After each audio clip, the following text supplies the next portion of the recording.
We want to prevent trafficking of women and girls in Nigeria, and also to engender a gender policy environment in the country around the issues of human trafficking, forced migration of women and girls. When you talk about shelters, they are heavily concentrated within the Amak area. So what it means is that places like Abaji, Kwali and all of that, you have less shelters that cater to the needs of survivors of human trafficking and forced migration.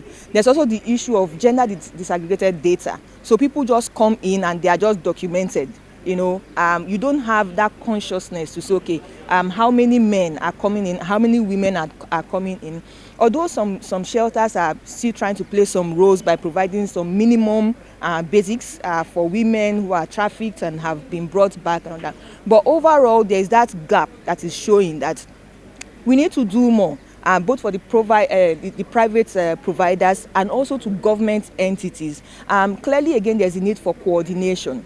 So all the shelters visited, and including those of the government, people are sort of working in silos, but there's no coordination. So we need to have a sense of how we are responding in terms of providing or protecting or preventing human trafficking of women and girls in particular. So it's this gender audit that throws light into what we have done on the field, and it's a stakeholder. It went through a process of wide stakeholder engagement at the level of developing the tool that goes to the field and also validating it, and then in going to the field, coming back, bringing the stakeholders together to say, this is what we saw, can you validate it? So we went through that entire process, and what you see today is publicly unveiling